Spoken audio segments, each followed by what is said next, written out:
one thing that comes up a couple of times when working with academia is co-authorship.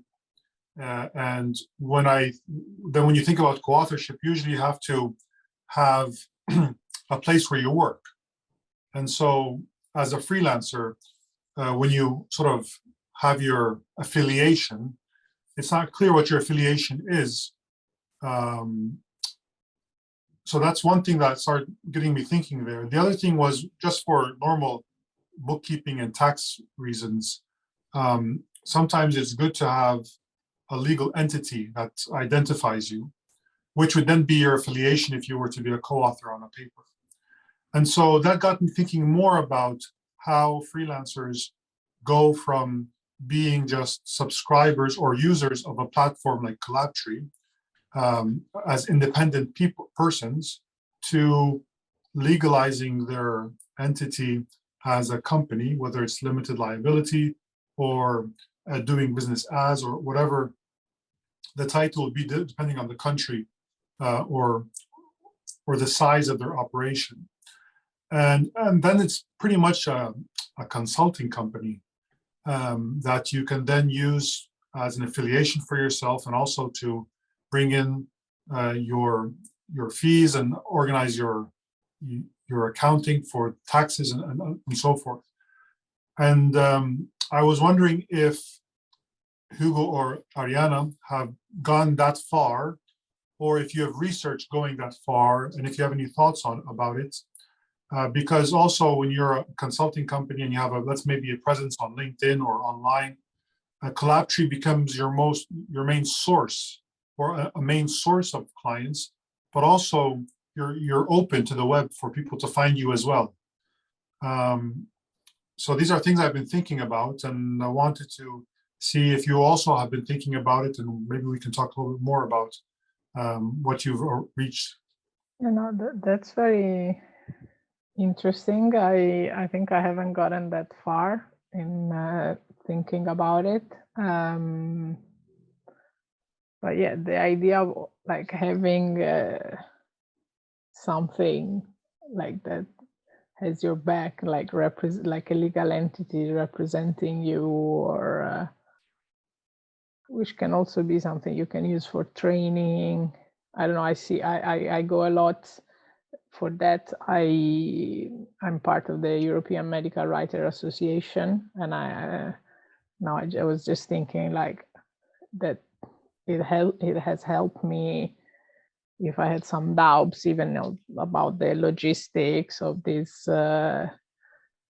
job, and to share thoughts with other freelancers.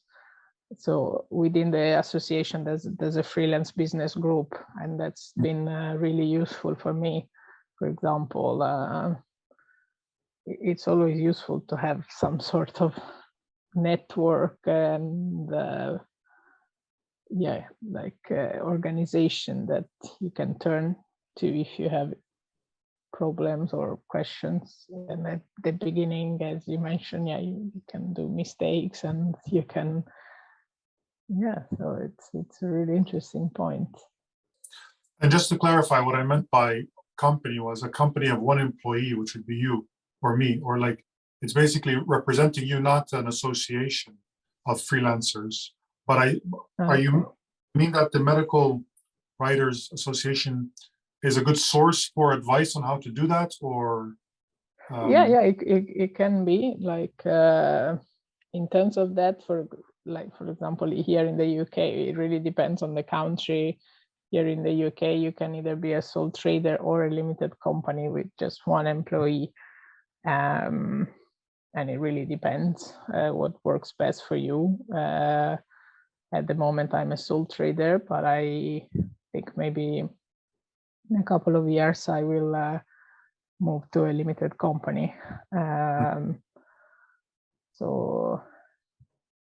But I also, for me, I found it a bit hard at the beginning to navigate all of these, and also that's why I didn't want to start with a limited company from the beginning. I felt for me was safer and easier also logistically to start as a as a sole trader, and it's working well so far. But yeah, definitely the idea of having a limited company, or also it's something that it's not the responsibility. It's not on you. It's on the company. So it's quite different in a sense. So this is a really interesting topic, I believe. So I've been working as a sole trader also. So but there's like ways to formalize my like an entrepreneur or like a micro entrepreneur here in Brazil, but I've never looked into it. First of all, during the pandemic, just I was just trying to I was just focusing on getting work and getting paid, so I didn't consider much about it. Nowadays, I find myself really considering starting my own company, my own like consultancy company, but I'm like this really bad guy with bureaucratics and stuff like that. So I really dislike that type of work, and it's all a big unknown for me. So sometimes I just find myself like, okay, I just want to do the job, the technical job, and forget about all of those bureaucratic stuff. And but it would be awesome to have some sort of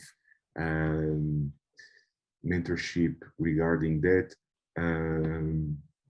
But the challenge I see is that it's different in Europe from Brazil, so I don't know how you could conciliate that. But it would be great to have some sort of support regarding that formalization of some sort of company.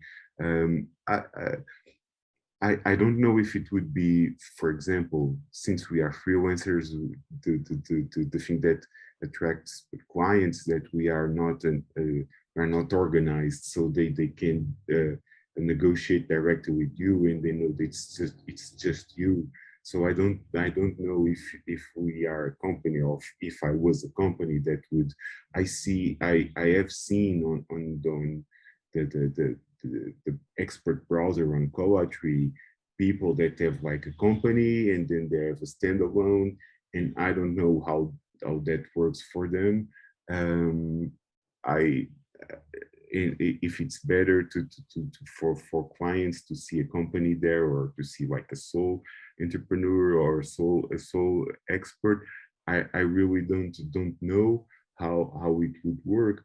But for me, it would be great to have some mentorship regarding formalizing some sort of company. But I don't know if that would be interesting for clients. And ultimately, if we don't have clients, we don't have a job.